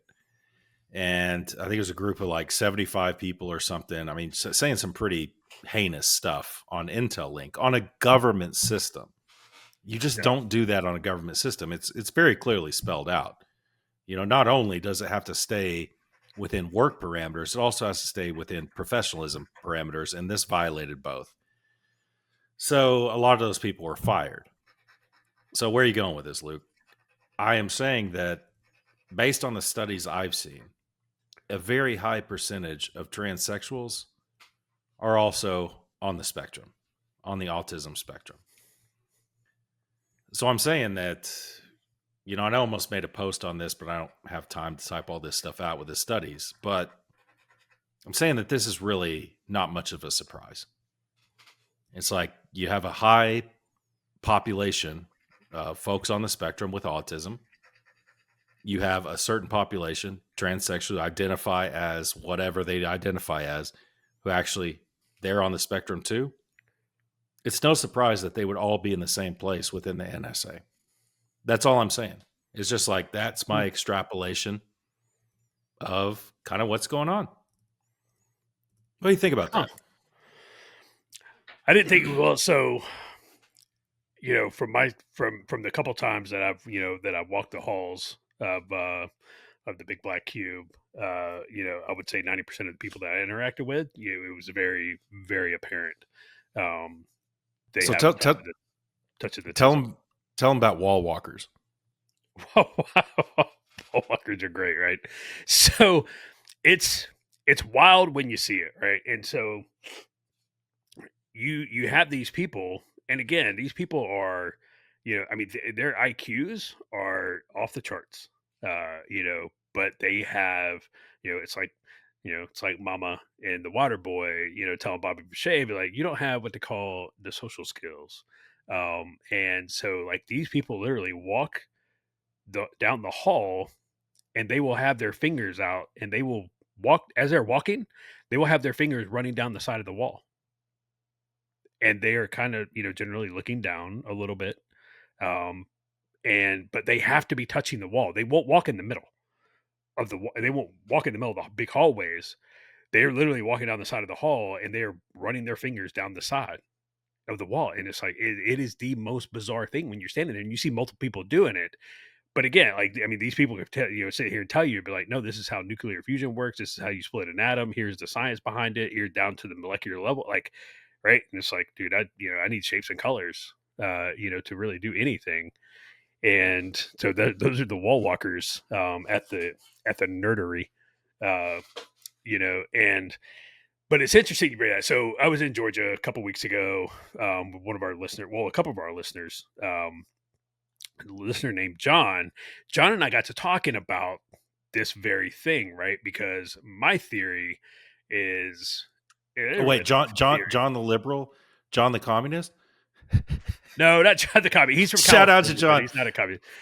It's the same John, right? Shout out to John, man. I love you, bro. so So we got to talking, right? And I was like, I am thoroughly convinced that once your IQ, I was saying the upper 120s, right? Once your IQ hits the upper 120s, you start getting touches of the tism. Like that's when it starts becoming apparent, right? You get touches of tism.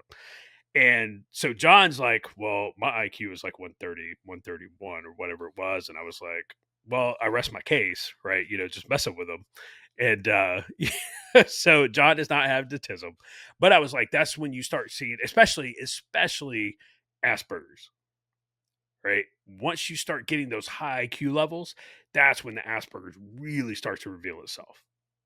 In my opinion, again, I don't have any science, I don't have any empirical data to back this up or anything, but that's my opinion because most of the people that I've dealt with who are incredibly intelligent, I'm talking about like, you know, IQs pushing up into, the 130s and 140s stuff, right? And I don't know what the highest IQ out there. I don't know what the highest score is. But once I think once you get up there, you people just you start seeing this stuff come out. It's just it's more pronounced. Um, and then John was like, well, what's your IQ level? I was like, well, I have the TISM, but I'm in the other box, right? Because there's a couple of different types of TISM, right? There's TISM where people are like, they have the TISM, but they're really super smart. And then you have people who are the TISM and they just kind of like drool on themselves and they're not good at anything. Like I'm in the latter, right? And I was like, I don't know, man. I've never taken an IQ test. I don't know what my IQ is. I've never taken an IQ test ever. So I don't know. I thought about taking one. John was like, dude, you should take one. Just see where it's at. Just take one. And I was like, nah, man. Because when I took that D lab at Fort Huachuca to see if I was smart enough to learn a language, I was like, I walked out of there. I was like, I'm really stupid. They're going to make me like, they're going to reclass me into like a 42 alpha or cook or something. So yeah, So don't take it. Don't take it because it's not worth it. I took one when I was young, real young. I think I was 10 years old, and I never got the results, which doesn't give me hope. But yeah, I didn't get the results. It's they part were of the like, we study. can't destroy this. We Yeah. can't have this kid hanging himself in his closet. So there's a shout out to Darren, our listener Darren, and this way I don't have to shout him out in 2 minutes when we got to close this down. But I say don't take the IQ test because there was a cyclist, a professional cyclist, Tour de France type, named Miguel Indurain, back in the '80s, late '80s, early '90s. The guy was a freak of nature. He was Lance Armstrong before there was Lance Armstrong. People could not believe how strong he was. Just racing. He was dominating everybody, and people were always asking, "What's your VO2 max? Your blood volume to oxygen." That's a measure of how great of a cyclist you are. Is what's your VO2 max is really high. Miguel Indurain said, I haven't taken a test. They're like, you have to take one. He's like, I never will. I'll never take the VO2 max because if the results come back and it's low, well, that's going to mess with my confidence. Does that it make sense? It's like, Yeah. no, because if I'm already dominating everything, why would I go take that test? If I go take that test, it comes back low, it's going to mess with my head. So don't take an IQ test, Josh. We all know where you're at.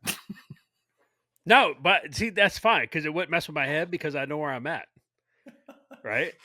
And I'm I think, probably, I'm probably hovering in the 50s.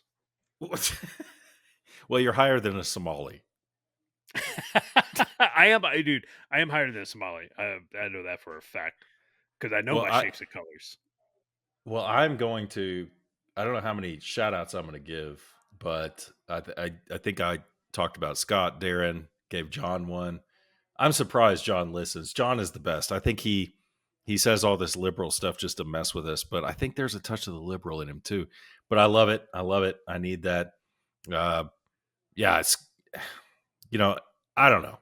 We haven't been recording much lately. It's tough because we all have been moving around, but hopefully as we get older, all three of us have discussed it. It's like we have less time. So if we've got to go two up, that's what we got to do. And if one of us has something to say, 30 minutes, 15 minutes, whatever, we're going to put it out because we appreciate y'all listening. And we know that, sometimes y'all are like, what the hell?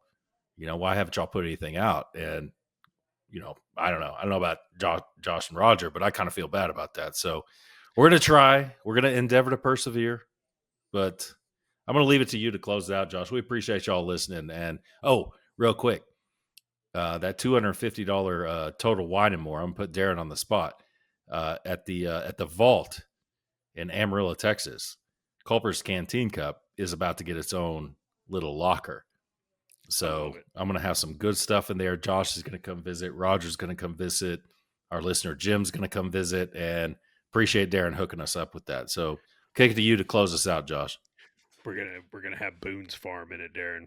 Get hype. Some Boone's Farm and some MD 2020. I love it. It's a purple drink. So yeah. Shout outs. I'm really bad at shout outs.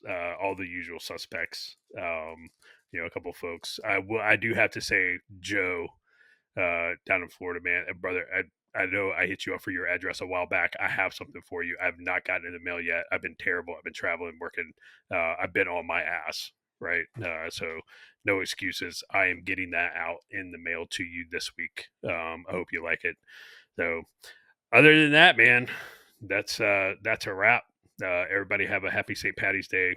Hope you have a happy St. Patty's Day. You're not going to hear this tonight anyway. It'll be a couple more days before our digital team gets on the editing. Because right now they're OFO.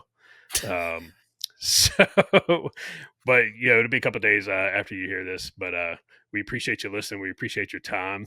And until then, keep those canteen cups secure.